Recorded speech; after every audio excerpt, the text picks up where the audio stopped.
Si tu écoutes cette histoire tard le soir, garde bien les yeux sur la porte et évite de regarder trop longtemps ton reflet dans la fenêtre. Abonne-toi, laisse un like et reste jusqu'au bout. Parce que ce qui m'est arrivé en Bretagne n'a rien d'une légende racontée pour faire peur aux touristes. Je n'ai jamais cru aux histoires de forêts anciennes, de mondes qui se touchent, ni aux noms que les vieux prononcent à moitié quand le brouillard tombe sur les landes. Pourtant, depuis ce jour-là, je ne passe plus devant une rangée d'arbres sans me demander si quelque chose, derrière les troncs, connaît déjà mon nom et la date exacte à laquelle il compte revenir me chercher. Je ne croyais pas à la frontière mince. C'est comme ça que les habitants du coin en parlent, quand ils en parlent vraiment. Pas tous, évidemment. Une partie des gens rient, surtout ceux qui vivent du tourisme ou qui en ont marre qu'on transforme chaque chemin creux de Bretagne en décor de podcast ésotérique. Mais il reste toujours, derrière les moqueries, une manière très particulière de regarder la forêt. Une manière de dire les noms à voix basse.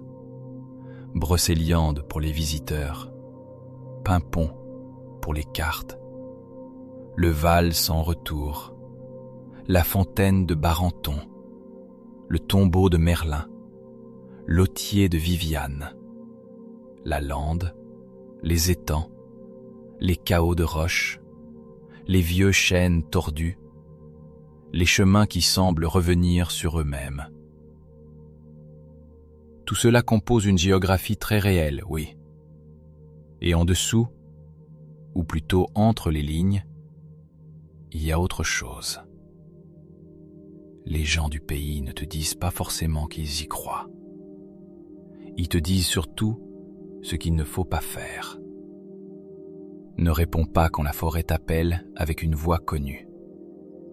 Ne prends rien au sol si tu ne sais pas d'où ça vient. Ne sors pas du sentier par temps de brouillard. Et si tu vois les pierres noires, ne compte pas sur les cartes. J'ai entendu ces phrases après, pas avant.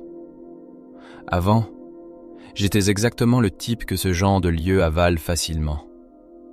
Pas un aventurier, pas un illuminé, pas un amateur de paranormal.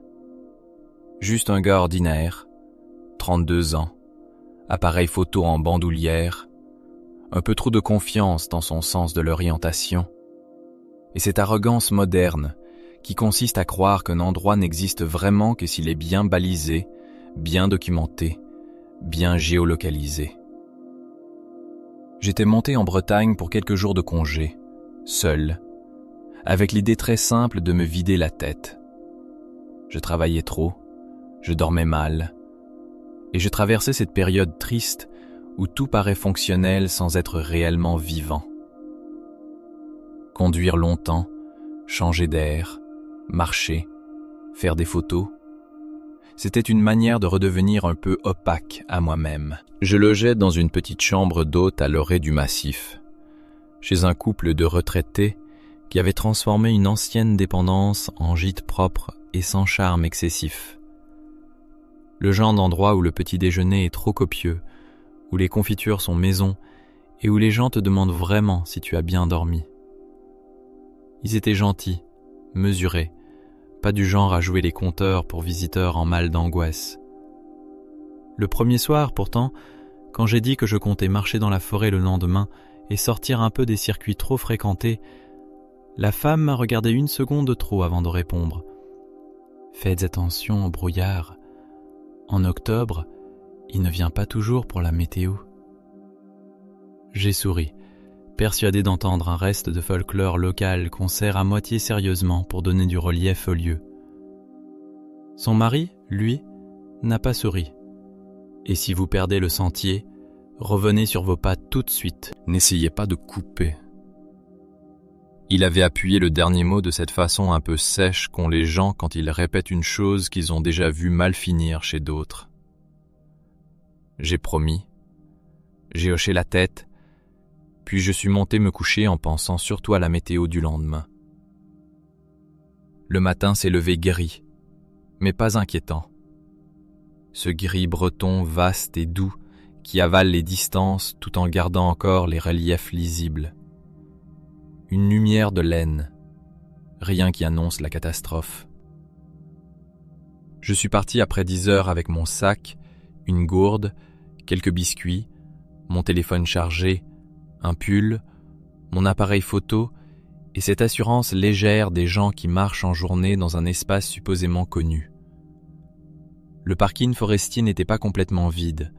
3 voitures, un couple d'Allemands très équipés en chaussures et bâtons, une famille avec 2 enfants surexcités, un type seul qui fumait à côté de sa camionnette en regardant les arbres sans bouger. Encore une fois, rien qui casse le réel. Les premiers kilomètres ont été presque décevants, dans le meilleur sens du terme. Beau, oui, très beau même, mais pas mystérieux. Des sentiers bien tracés, des panneaux en bois, de grands hêtres et des chênes couverts de mousse, des fougères rousses, des zones plus ouvertes où la brume restait suspendue entre les troncs comme un linge oublié. On croisait parfois un promeneur, un chien, un vététiste. J'ai pris des photos de racines, de pierres levées, de lisières. J'ai même pensé que le lieu souffrait un peu de sa propre réputation. La forêt était belle, ancienne, chargée, mais encore parfaitement saisissable par la marche et par le regard. Une forêt qu'on parcourt, pas encore une forêt qui décide. J'ai quitté la portion la plus fréquentée vers midi passé, après un petit détour raté puis retrouvé grâce aux balises. Là encore, rien d'extraordinaire. Je voulais simplement m'éloigner des familles et des circuits à légende. Photographier un peu plus librement, sans entendre tous les 100 mètres quelqu'un expliquer à son enfant que Merlin dormait sous telle pierre. J'ai pris une variante moins marquée, puis une autre. Les panneaux se sont espacés. Les traces de passage ont diminué. Le sol est devenu plus mou. Rien d'inquiétant. Seulement ce glissement progressif du parc forestier vers une vraie forêt. Je me souviens très bien du chêne, un arbre énorme, tordu comme si le vent l'avait travaillé pendant des siècles dans une seule direction. Son tronc se divisait bas en 2 masses torses, et la mousse s'y courait en bandes épaisses jusqu'aux branches mortes. Il se trouvait à peine à 100 mètres du sentier principal, peut-être moins. Je voyais encore le ruban clair du chemin derrière les broussailles. J'ai quitté la trace juste pour le photographier sous plusieurs angles. 10 minutes, maximum, peut-être 8. Je suis passé autour de lui. J'ai levé l'appareil. J'ai reculé pour avoir les racines. Je me suis accroupi pour prendre les mousses de plus près. Puis je me suis redressé. J'ai pivoté pour retrouver le sentier. Et il n'était plus là. Ce n'est pas une image. Il n'était simplement plus là. Je ne veux pas dire que je ne l'ai pas vu tout de suite. Je veux dire que l'endroit où il aurait dû se trouver ne contenait plus rien de lisible comme chemin. À la place, il y avait une pente douce entre des troncs gris, des fougères hautes, des touffes de bruyère et un brouillard soudain plus dense qu'avant, coulé partout au niveau des épaules, comme s'il avait attendu que je regarde ailleurs pour remonter. J'ai d'abord eu la réaction la plus rationnelle du monde. Je me suis dit que j'avais perdu l'axe, que j'étais simplement tourné du mauvais côté. Alors j'ai refait le tour du chêne, puis encore. J'ai cherché les traces de mes propres pas dans l'humus, les tiges pillées, un morceau de ruban de balisage, n'importe quoi. Plus je tournais, plus la forêt se refermait sur des variations de la même image. Mousse, tronc, brouillard, silence mat. Ce silence, justement, a été la première vraie alarme. Pas un silence absolu. La forêt n'est jamais muette. Mais quelque chose de trop amorti. Comme si le lieu retenait ses petits bruits habituels, juste assez pour me faire remarquer leur absence. Plus d'oiseaux proches, plus de craquements clairs dans les branches. Même mes pas paraissaient se poser dans quelque chose de plus épais que le simple sol. J'ai sorti mon téléphone. Aucun réseau. Cela pouvait encore s'expliquer très facilement. Il suffit de presque rien pour perdre le signal dans certains coins boisés. J'ai ouvert la carte hors ligne que je consultais distraitement depuis le matin. Le point bleu sautait, hésitait, puis se figeait à plusieurs dizaines de mètres d'endroits contradictoires. Encore normal, me suis-je dit. Brouillard, couvert forestier, mauvaise précision. Tout restait dans les marges du plausible. Je me suis forcé à revenir au dernier repère certain, le chêne. Rester calme, revenir sur mes pas. C'est exactement ce qu'on apprend à faire.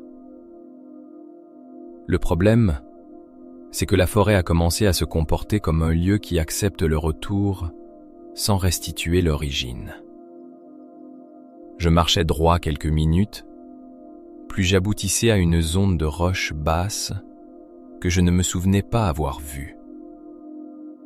Je corrigeais, je descendais légèrement, je retrouvais le chêne sous un autre angle, ou un arbre tellement proche de lui que mon cerveau n'arrivait plus à décider si c'était le même ou un double naturel. Une fois, j'ai cru entendre des voix humaines au loin, des promeneurs sûrement. Mais elles se sont déformées en quelque chose d'indistinct avant que je puisse en suivre la direction. Plus j'avançais, plus le brouillard se densifiait par plaques. Pas partout pareil. Comme si certaines portions de forêt décidaient d'être vues et d'autres non. Au bout d'un moment, j'ai renoncé à retrouver immédiatement le sentier. Mon raisonnement était encore propre. Si je marche toujours dans la même direction pendant assez longtemps, je finirai bien par tomber sur une route, une clairière, une clôture, une lisière, n'importe quoi. Une forêt a des bords, une carte a des limites. Il suffit de tenir un cap. J'ai donc choisi une direction en me fiant au relief et à la lumière grise derrière les arbres. Et je me suis mis à marcher. Je ne peux pas prouver que 3 heures se sont réellement écoulées avant que je trouve les pierres noires. Je peux seulement dire que la marche est devenue sans temps. Les aiguilles de ma montre avançaient, oui. Mon téléphone indiquait l'après-midi, oui. Mais l'espace entre ces repères se déformait. J'avais l'impression de progresser beaucoup plus que ce que mon corps supportait, puis de ne rien avoir gagné du tout. La forêt changeait de peau à mesure que je la traversais. Par endroits, les arbres se faisaient plus maigres, blanchis par le lichen. Ailleurs, ils redevenaient énormes, torsadés, couverts de mousse pendante comme des cheveux vieux. Le sol passait de la tourbe souple à des affleurements de roches glissantes. Des petites montées succédaient à des creux humides. 2 ou 3 fois, j'ai cru retrouver une trace humaine, un semblant de passage, une pierre plus nette, une ligne dans les fougères. Chaque fois, elle se dissolvait en s'approchant. J'ai parlé à voix haute une fois, juste pour me rappeler que j'étais encore un homme dans un endroit réel. Très drôle. Je ne sais même plus à qui je m'adressais. À la forêt, à ma propre panique, au brouillard. Le son de ma voix a paru étranger, trop court, mâché par les arbres. Il m'est revenu presque aussitôt, mais plus bas, comme un mot qu'on réentend mal de l'autre côté d'une pièce. Je ne l'ai pas répété. Le premier signe des pierres, c'est le noir. Pas le noir de la nuit, bien sûr. Il faisait encore jour, quoique d'un jour très affaibli. Je veux parler d'une couleur qui n'appartenait pas au reste de la forêt. Les roches de Brocéliande peuvent être sombres, oui, mais celle-ci absorbait la lumière d'une manière anormale. J'ai aperçu d'abord une masse très mate entre deux troncs, presque bleue sous le brouillard. Puis une autre, puis une troisième, Bressé. Je me suis approché malgré tout, parce qu'à ce stade, tout ce qui n'était pas arbre ou brume devenait un événement. Et là, la forêt s'est ouverte brusquement sur un cercle. Un vrai cercle. Pas une disposition floue qu'on interprète après coup. Un espace nettement dessiné, une sorte de clairière sèche au milieu de l'humidité, entourée de grands menhirs noirs plantés à intervalles presque réguliers. Certains dépassaient de 2 mètres, d'autres étaient plus trapus, larges comme des stèles épaisses. Tous de la même pierre sombre, veinés par endroits de reflets gris, comme du charbon poli. Je n'avais jamais vu cette formation sur les cartes, ni dans les brochures, ni sur aucun des panneaux. Je l'aurais remarqué. C'était impossible autrement. Je suis resté à l'oreille quelques secondes, incapable de décider si je venais de découvrir un site oublié ou si j'avais simplement basculé dans un très mauvais rêve lucide. Le brouillard tournait lentement autour des pierres sans tout à fait entrer dans le cercle, comme retenu par un courant invisible. Les arbres autour paraissaient s'être reculés juste assez pour laisser ce vide intact. Même le sol changeait. À l'intérieur, moins de mousse, moins de fougères, plus de terre sèche et de petits graviers noirs. C'est là que j'ai vu le berceau. Au centre, un ancien berceau d'enfant, si l'on peut encore appeler cela ainsi. Une petite structure basse, ovale, pressée de branches sèches, de lianes durcies et de racines fines. Pas fabriquée avec le soin d'un meuble, plutôt nouée à la main, comme on tresse quelque chose qu'on veut terminer avant la tombée du jour. Il n'y avait aucun tissu dedans, pas de couverture, rien d'attendu. Juste cette forme primitive et, au même moment, le bruit. Toc, pause, toc, pause.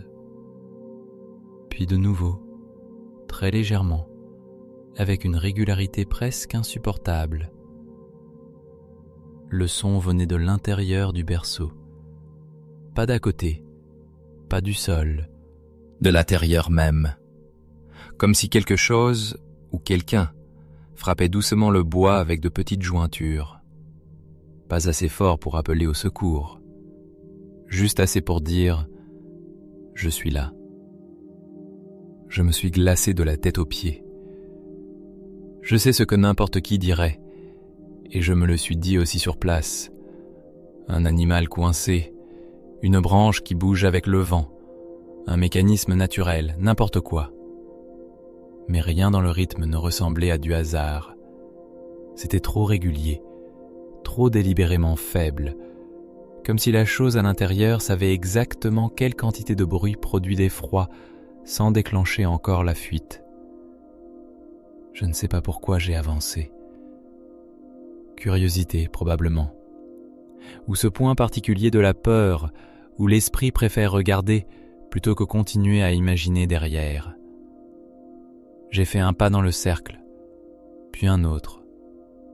Le sol y était plus sec, plus ferme, presque chaud sous la semelle par contraste avec la forêt humide. Le brouillard restait à la limite des pierres comme un public blanc.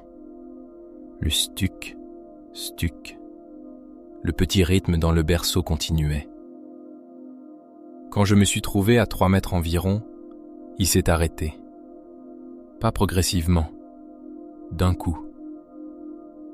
Le silence qui a suivi était tellement net que j'ai entendu mon propre cœur dans ma gorge.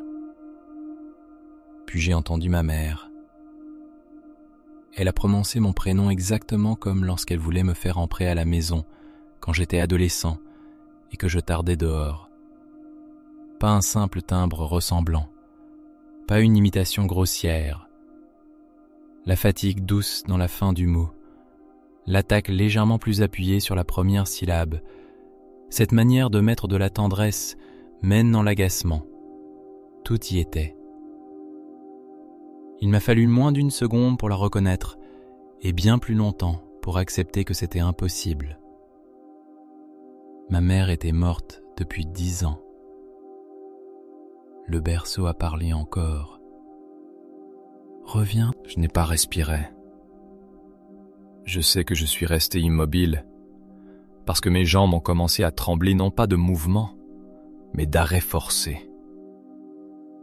Une partie de moi, terriblement primitive, voulait courir immédiatement. Une autre, plus profonde encore, plus ancienne peut-être, a réagi à la voix avant à toute logique. Le corps se souvient des voix qui l'ont élevé d'une manière obscène. Il reconnaît la sécurité avant la pensée. J'ai fait quelque chose de pire que d'avancer. J'ai répondu presque en souffle. Maman ? Le berceau n'a pas parlé tout de suite. Il y a eu comme un temps de satisfaction, un vide presque content. Puis la voix est revenue, plus faible, plus intime. Regarde-moi. Je me suis approché. Il n'y a pas de justification raisonnable. Seulement cette traction absurde que produit l'impossible quand il vous prend avec le bon visage. J'étais penché au-dessus du berceau avant d'avoir vraiment décidé de le faire. Mes mains tremblaient si fort que l'appareil photo pendu à mon cou cognait ma poitrine à petits coups. À l'intérieur, il n'y avait pas d'enfant. Il y avait un crâne, un véritable crâne humain, posé de côté dans le creux de branche, orienté comme une tête sur un oreiller. La mâchoire inférieure manquait, ou se trouvait enfouie plus bas dans les brindilles. Les os étaient sombres, tachés par le temps ou l'humidité. Autour de la boîte crânienne, enroulée presque tendrement, une masse de cheveux frais, épais, noués à plusieurs endroits par des fibres végétales. Pas des cheveux morts et ternes, des cheveux vivants encore dans leur éclat. De la même couleur que les miens. Le même brun trop froid, presque noir quand il est mouillé. Je me suis rejeté en arrière avec un bruit que je ne me connaissais pas. Pas un cri entier, quelque chose de plus humiliant, de plus brut. Une déchirure de souffle. J'ai trébuché hors du cercle, presque en retombant sur une pierre. Et c'est là que j'ai levé les yeux, vers l'un des bords, et que je l'ai vu. L'Ankou. Je n'utilise pas ce nom parce que je veux faire couleur locale. Je l'utilise parce qu'aucun autre mot ne tient exactement la place de ce que j'ai aperçu. Une haute silhouette, plus grande qu'un homme ordinaire, plantée juste au bord du cercle, là où le brouillard accrochait les pierres. Un large chapeau à bord, de ceux qu'on voit dans les images anciennes de charretiers ou d'enterreurs. Un corps maigre ou long, sous une sorte de manteau sans forme précise. Et à la place du visage, rien de lisible. Pas un masque, pas un crâne. Un vide. Une obscurité creuse sous l'ombre du chapeau. Comme si la lumière refusait simplement de rendre ce qui se trouvait là. Dans ses mains, il tenait une faux. Pas levée, pas menaçante, presque posée contre lui. Et il l'a lentement affûtée sur une pierre noire à ses pieds. Charc. Le son m'a traversé le ventre comme une lame froide. Pas fort, pas cinématographique. Un vrai bruit de métal qu'on tire sur de la pierre avec patience. Puis encore. Chrk. À cet instant précis, je n'ai plus eu la moindre ambition de comprendre quoi que ce soit. Toute la forêt, tout le cercle, le berceau, la voix de ma mère, le crâne entouré de mes propres cheveux, tout a cessé d'être mystère pour devenir un ordre simple. Pars. J'ai couru. Je n'ai pas choisi une direction. J'ai simplement quitté le cercle dans l'angle qui me semblait le plus dégagé. Mauvaise idée, évidemment. La forêt ne se traverse pas en fuite comme un champ. Elle attend ce mouvement-là pour redevenir obstacle. À peine avais-je franchi la limite des pierres que les branches basses m'ont frappé le visage, que les fougères ont saisi mes jambes, que les racines ont recommencé à sortir du sol exactement là où je posais le pied. J'ai entendu derrière moi, pas très loin, non pas des pas, mais autre chose. Le grincement d'une vieille charrette. Un son de roue ancienne, mal graissée, lourde, tirée sur une terre inégale. Pas vite, pas à ma vitesse, juste assez pour rester dans le rythme de ma fuite. Le bruit venait de derrière et légèrement sur la gauche, puis semblait passer à droite sans jamais que je puisse le fixer. C'est à ce moment-là que j'ai compris ce que les histoires locales veulent dire quand elles parlent de l'Ankou qui traverse les chemins avec sa charrette de mort. Ce n'est pas seulement une image, c'est un son qui vous poursuit, là où aucun véhicule ne devrait pouvoir aller. Je me heurtais aux branches, j'arrachais des fougères avec mes jambes, j'essayais de garder un cap, n'importe lequel, mais la forêt se mettait à changer de texture sous l'effort. Les arbres paraissaient plus serrés à chaque dizaine de mètres. Certains troncs surgissaient si brusquement de la brume que j'avais l'impression qu'ils venaient de se déplacer pour me barrer le passage. Les branches s'abaissaient, s'accrochaient à ma veste, à la sangle de l'appareil, à mes cheveux, et chaque contact était assez précis pour donner l'impression de main plutôt que de végétation. J'ai essayé de crier, pas appeler à l'aide, juste produire un bruit humain plus grand que la panique. Ce qui est sorti de moi n'a pas porté. La forêt avalait tout. Et c'est alors que j'ai commencé à voir les visages. Au début, j'ai cru à des nœuds dans l'écorce, à ces formes que le cerveau interprète quand il est poussé trop loin. Puis, j'en ai vu un qui ne pouvait pas être une illusion simple. Dans le tronc d'un vieux hêtre, à hauteur de poitrine, l'écorce formait une face humaine ouverte dans le cri. Pas sculptée, pas dessinée. Une composition organique de rides, de mousse et de creux qui produisait une bouche distendue, des orbites bouchées, un nez effombré. Plus loin, un autre, puis un autre encore. À mesure que je courais, chaque arbre proche semblait porter un visage différent, tous figés dans la même expression de douleur muette, comme si des gens avaient été avalés là et continuaient à pousser dans le bois avec leurs dernières grimaces. Je ne regardais plus vraiment où j'allais. Je fuyais ce que j'avais derrière et ce que j'avais à côté. Une branche m'a fouetté la joue. Je suis tombé à genoux dans une zone de ronces basses. Mon appareil a frappé une pierre. J'ai cru l'avoir cassée.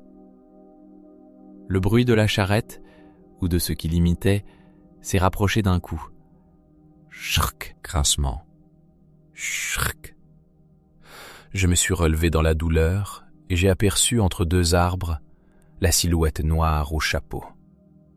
Pas tout entière, seulement une découpe, à quelques secondes de marche du point où je venais de tomber. Elle ne courait pas. Elle n'avait pas besoin de courir. Elle avançait avec cette certitude atroce de ce qui sait que l'espace devant vous est déjà travaillé en sa faveur. J'ai perdu quelque chose de ma veste dans les branches. ou une poche, ou un passant. Je ne sais pas encore. J'ai continué. Mes mains saignaient un peu sans que je sache d'où. La lumière baissait très vite, pas seulement parce que l'après-midi avançait. La forêt elle-même paraissait manger le jour plus vite qu'une heure ordinaire ne l'aurait permis. J'avais l'impression de fuir vers le crépuscule au lieu de simplement le subir. Il y a eu un moment, très bref, où je me suis cru perdu pour de bon. Pas parce que j'étais épuisé, parce que les arbres ont formé devant moi une sorte de mur de branches emmêlées, une fermeture presque géométrique qui n'existait pas une seconde plus tôt. J'ai freiné net. Derrière moi, le grincement de la charrette s'est arrêté lui aussi. Le silence. Puis, très loin ou très près, je ne sais pas, la voix de ma mère a dit « Tu n'as pas besoin de courir ». Cette fois, je n'ai pas répondu. Je me suis jeté sur la droite, dans un passage plus étroit entre deux rochers, et c'est cela qui m'a probablement sauvé. Parce qu'en franchissant ce goulet, j'ai senti brusquement le sol changer sous mes chaussures. Moins de tourbe, plus de gravillon. Puis la pente a descendu fortement, les arbres se sont écartés d'un coup, et j'ai vu en dessous une ligne plus claire. La route, une vraie route, étroite, goudronnée, sans marquage central, mais une route quand même. Et sur le bas-côté, ma voiture. Je n'ai jamais compris comment je m'étais retrouvé aussi près d'elle. D'après ma marche supposée, les détours, les heures passées, j'aurais dû surgir n'importe où sauf là, exactement là où je m'étais garé le matin. Mais elle était bien là, perlant déjà un peu dans la lumière mourante, comme si elle m'attendait depuis toujours au bord de ce même bois. Je me suis rué vers elle. J'ai failli rater la clé au premier essai, puis le verrou a cédé. J'ai plongé dedans, claqué la porte et mis le moteur avant même de reprendre un souffle correct. Les mains me tremblaient tellement que j'ai dû m'y reprendre à 2 fois pour enclencher la première. J'ai levé les yeux vers le rétroviseur. Le bois derrière la voiture paraissait parfaitement ordinaire, des troncs. Le brouillard qui tombait plus bas maintenant. Rien d'autre. Rien. C'est cela aussi qui appartient à ce genre d'expérience. La disparition nette de tout ce qui vous a poursuivi dès que le cadre change. Pas de silhouette au bord du fossé, pas de charrette, pas de faux pas final. Seulement l'impression atroce que la forêt avait refermé sa bouche au moment même où j'en sortais. Je suis reparti sans chercher la logique. Tout ce que je voulais, c'était des maisons, du réseau, une lumière de cuisine, un abri humain, n'importe quoi qui impose au monde une forme stable. Les premiers kilomètres m'ont paru irréels. La route courait entre les bois et les landes, mais cette fois elle restait route. J'ai croisé 2 voitures, une vraie ferme avec des chiens, puis un village. J'ai enfin retrouvé du signal.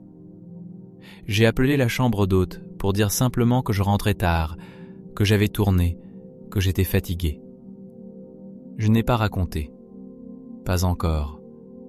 À ce stade, mettre les mots dans l'air aurait rendu la chose plus solide que moi. Quand je suis arrivé au gîte, il faisait presque nuit. Le couple m'attendait dans la cuisine. Ils n'ont pas eu besoin d'une longue explication pour comprendre que quelque chose n'allait pas. Je devais être livide, couvert de brindilles, les mains sales, la joue rayée, le regard de quelqu'un qui vient de courir bien plus qu'il n'en a l'air.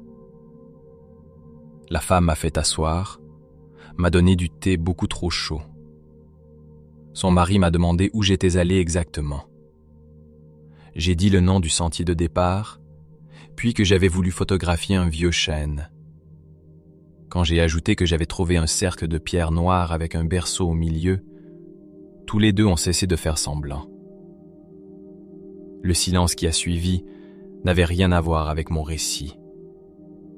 C'était celui de gens qui reconnaissent un motif qu'ils espéraient ne jamais entendre décrit précisément. « Qu'est-ce qu'il y avait dans le berceau ?» a demandé l'homme. J'ai répondu. Sa femme a fermé les yeux, puis j'ai parlé de la voix de ma mère, de la silhouette au chapeau, du bruit de faux contre la pierre, de la charrette, des visages dans les arbres. Je m'attendais à voir, à un moment ou à un autre, apparaître sur leur visage cette expression douce des gens qui pensent vous ménager une crise de panique. Elle n'est jamais venue. À la place, ils s'échangeaient seulement des regards courts, lourds, comme deux personnes essayant de décider combien de vérité supporte encore celui qui revient. C'est le mari qui a dit le mot en premier. Ankou. Pas un mot théâtral, un mot exact, presque professionnel, prononcé comme on nomme enfin l'outil qui a fait la blessure. Sa femme a demandé « Tu as pris quelque chose dans le cercle ?» J'ai dit non, je le croyais. Elle a insisté « Quelque chose qui n'était pas à toi, une branche, une pierre, un morceau d'os, n'importe quoi. » J'ai secoué la tête. Nous avons reparlé de mon trajet, de l'heure, du brouillard, des pierres noires. Ils m'ont dit qu'il n'existe aucun cercle de ce type sur les cartes publiques. Qu'il y a bien des pierres, oui, partout dans le pays, et des légendes encore plus nombreuses, mais que certaines formes n'apparaissent qu'aux gens qui ont déjà quitté le chemin assez loin et assez longtemps pour que la forêt décide de leur montrer autre chose qu'un simple égarement. Je n'ai pas aimé le verbe « montrer ». Le vieux a continué malgré tout. Il m'a parlé, comme on raconte une chose qu'on aimerait rendre banale par la répétition, des lignites fines de brocéliande, de l'idée ancienne que certains lieux y sont moins des lieux que des passages, que les pierres ne sont pas toujours des monuments humains, mais des piquets entre deux états du monde, que le brouillard n'y cache pas seulement, il choisit. Que certaines présences, si elles vous reconnaissent par un nom, une voix ou un lien de sang, ne vous attaquent pas comme des bêtes. Elles vous invitent, elles vous replacent, elles vous convainquent de revenir de vous-même. Je n'ai presque rien dormi cette nuit-là, pas seulement à cause de la peur rétrospective, parce qu'à chaque fois que je fermais les yeux, je revoyais le berceau, et au centre du crâne, enroulé serré, ses cheveux de ma couleur. Je me demandais sans cesse comment quelque chose, dans ce cercle, pouvait déjà posséder une matière qui me ressemblait autant. Je passais la main dans mes propres cheveux pour vérifier qu'ils étaient bien là, que rien ne manquait de manière absurde. J'ai fini par me lever au milieu de la nuit pour prendre une douche et jeter mes vêtements dans un coin de la salle de bain. C'est là que j'ai trouvé l'os. Pas un gros os, pas un morceau spectaculaire, une petite pièce blanchâtre, légère, lisse, de la taille d'une phalange d'enfant ou d'un os d'oiseau, coincée dans la poche intérieure de ma veste. Je ne l'avais jamais mise là. J'en étais absolument certain. Quand je l'ai tenue dans ma paume, j'ai reconnu sans le vouloir le même froid que celui du crâne dans le berceau, cette sécheresse minérale qu'un objet organique trop ancien conserve parfois. Je l'ai laissée tomber dans le lavabo, comme si elle brûlait. Le matin, j'ai montré l'os au couple. La femme a refusé de le toucher. Son mari l'a seulement regardé, puis a dit « Il ne fallait rien ramener ». Je lui ai répondu que je ne l'avais pas pris. Il a hoché la tête comme si cela n'améliorait rien. Nous avons fini par l'enterrer loin derrière le gîte, à la lisière d'un terrain où le bois reculait sur une prairie. Pas sous un arbre, pas près d'une pierre. Il a insisté sur ces détails d'une manière presque rituelle. Il a creusé lui-même un trou étroit. Il a déposé l'os sans le prendre à main nue, en se servant d'une pelle de jardin. Puis il a rebouché et tassé la terre en silence. Sa femme murmurait quelque chose derrière nous. Pas une prière catholique, à ce que j'ai reconnu. Plutôt des mots bretons très anciens, ou simplement des mots qu'elle ne voulait pas traduire. Je me suis convaincu que ce geste suffirait. Je suis reparti en fin de matinée, direction ma vie ordinaire, avec ce type de honte confus qu'on ressent après avoir eu peur d'une chose qu'on ne peut pas exposer correctement à la lumière. Sur la route, avec les cafés, les stations-service, les panneaux, le réseau, tout redevenait racontable autrement. Crise de panique, désorientation dans le brouillard, hallucinations liées à l'épuisement, folklore digéré par un cerveau déjà fatigué. Une part de moi voulait très fort habiter cette version. J'y serais peut-être arrivé si la suite ne m'avait pas attendu chez moi. Je suis rentré le soir même. Appartement vide, banal, 3e étage, immeuble de ville sans charme, boîte aux lettres, couloir blanc, porte standard. Le contraste avec la Bretagne m'a presque rassuré physiquement. J'ai posé mon sac, retiré ma veste, commencé à me déchausser. Et c'est là que j'ai remarqué quelque chose sous ma semelle. Une poussière noire, très fine, que je n'avais pas vue avant. Pas de la terre ordinaire, une poudre minérale sombre, presque brillante, semblable aux veines grises des pierres du cercle.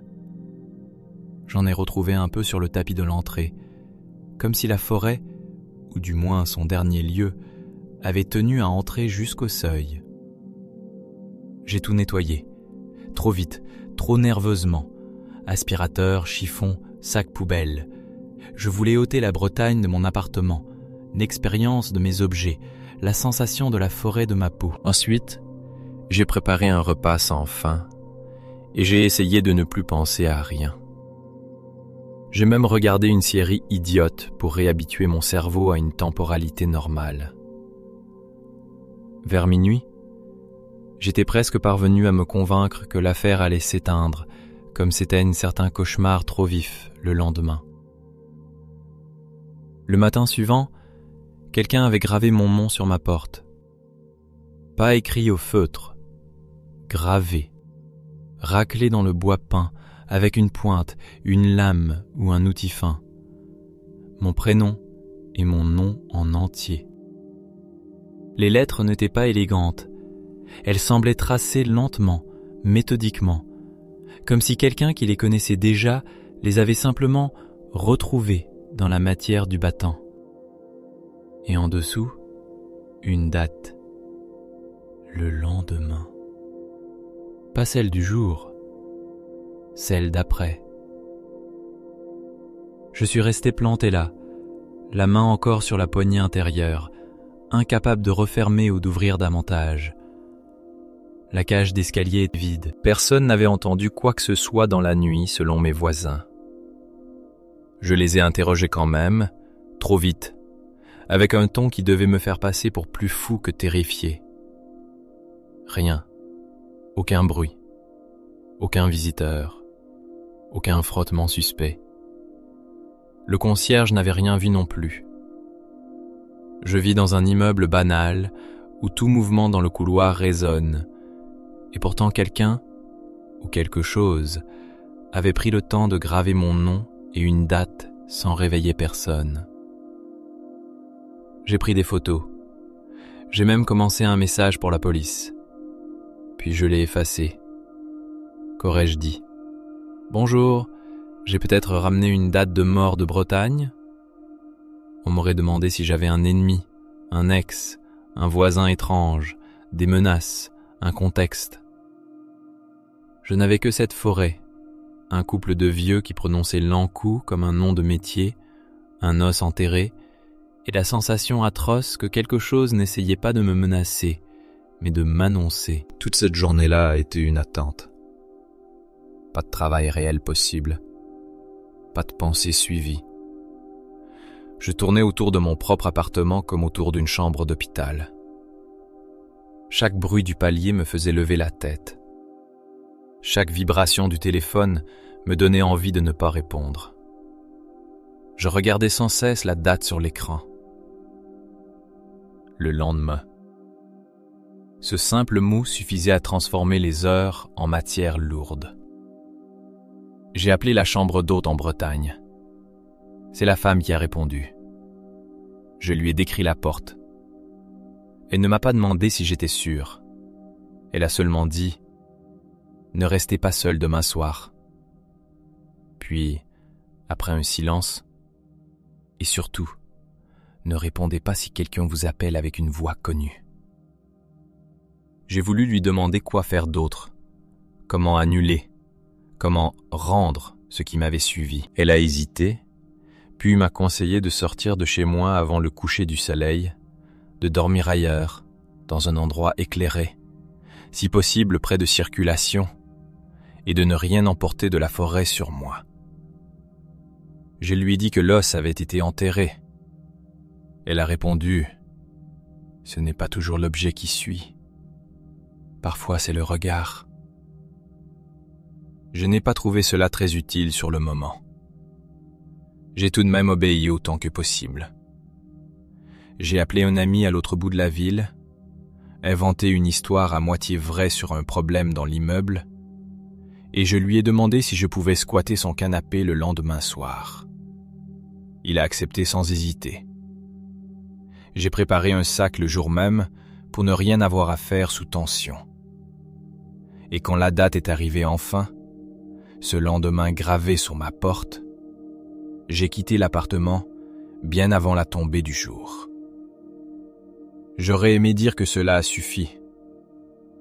Cela n'a pas suffi. Rien ne s'est passé dans la rue, ni dans le métro, ni chez mon ami pendant les premières heures. C'est presque cela qui était le plus difficile. L'attente sans événement. La certitude que la menace peut encore n'être qu'une crise d'angoisse extraordinairement bien scénarisée par le hasard et la fatigue. Nous avons mangé des pâtes, regardé un match sans intérêt, bu 2 bières. J'ai presque commencé à me détendre. Vers 23 heures, mon ami s'est moqué gentiment de mon niveau de paranoïa en me demandant si le grand squelette breton avait appelé pour confirmer son rendez-vous. J'ai ri. Moins bien que lui, mais j'ai ri. Puis sa cuisine s'est tue. C'est difficile à expliquer autrement. Le frigo, le tic de la chaudière, les voisins du dessus, la circulation au loin, tout semblait normal jusque-là. Et d'un seul coup, pendant 2 ou 3 secondes, les bruits domestiques ont chuté ensemble, comme si le monde retenait de l'air. Au même instant, quelque chose a gratté contre la fenêtre du séjour. Pas un choc, pas une branche. Un long raclement lent, presque vertical. Mon ami a levé les yeux. C'est quoi ça? Nous étions au 4e étage. Il n'y a pas d'arbre assez proche pour toucher la vitre. Aucun accès de gouttière utilisable. Aucune raison humaine. Nous nous sommes regardés sans parler. Puis, le raclement a recommencé. Plus bas cette fois. Comme si quelque chose descendait de l'extérieur en s'appuyant à peine. Mon téléphone a vibré sur la table. Pas un appel. Une note vocale reçue d'un numéro inconnu. Je l'ai regardé plusieurs secondes sans l'ouvrir. Mon ami m'a demandé qui c'était. J'ai menti en disant que je ne savais pas. Mais déjà, je sentais dans ma gorge cette vieille peur de la voix connue. J'ai mis le téléphone en silencieux. Mauvaise idée. Parce que dans la seconde qui a suivi, j'ai entendu ma mère m'appeler dans le couloir de l'appartement de mon ami. Pas dans le téléphone, Pas depuis la rue. Dans le couloir. Le même timbre qu'à la forêt. Mon ami s'est levé d'un bond. « Il y a quelqu'un ?» J'ai crié non trop vite. Nous avons pourtant entendu tous les deux, du côté de l'entrée, ce pas très léger, comme un frottement de roues qu'on traîne sur un tapis. Le grincement. La charrette.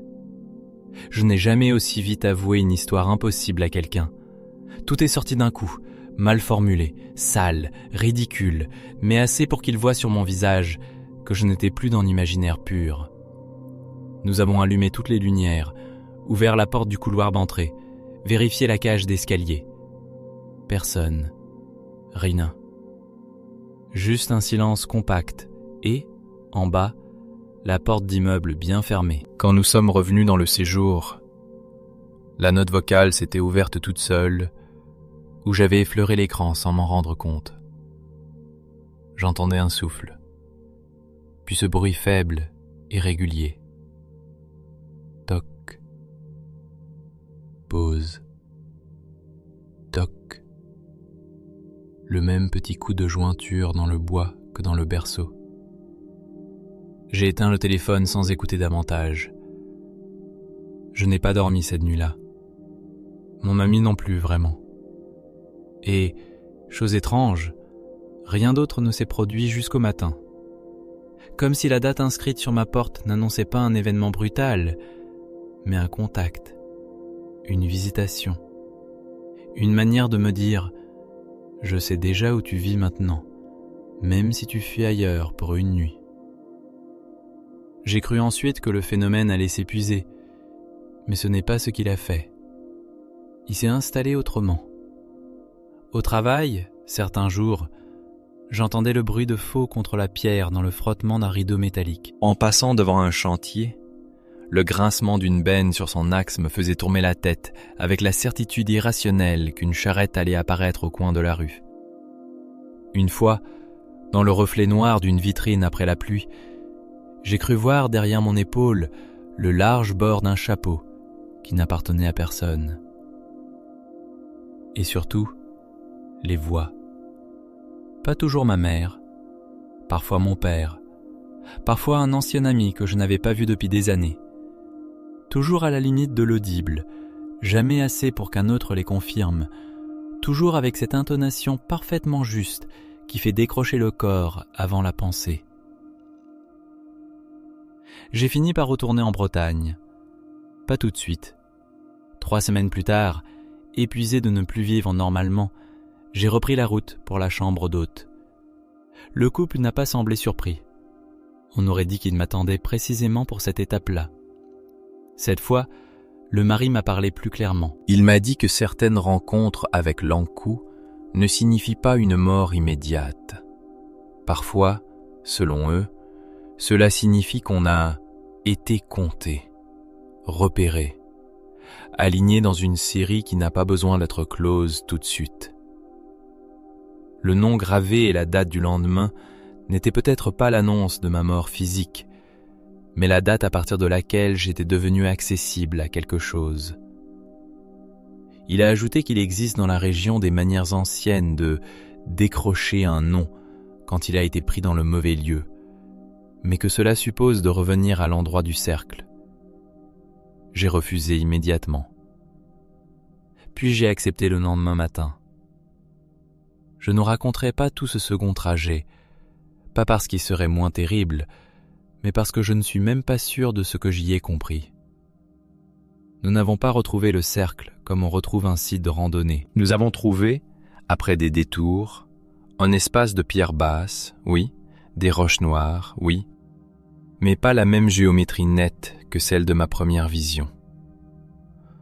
Le vieil homme a déposé sur l'une des pierres un petit paquet de cheveux coupés, les miens, prélevés le matin même, et un ruban noir tressé de fils rouges. Il a murmuré longtemps. J'ai entendu plusieurs fois mon prénom dans sa bouche, puis le nom de ma mère, puis d'autres mots que je ne connaissais pas. Le brouillard s'est levé autour de nous, plus bas que les arbres. À un moment, J'ai cru entendre une roue grincer loin dans les fougères. Lui n'a pas bronché. Nous sommes repartis avant la tombée du jour. Depuis, les manifestations se sont espacées. Pas disparues. Espacées. Je n'entends plus la voix chaque semaine. Le grincement ne revient que dans certains silences très précis. Le nom gravé sur ma porte a été repeint. Et pourtant, certains soirs humides, on en voit encore le relief sous la couche neuve, comme si le bois refusait de l'oublier.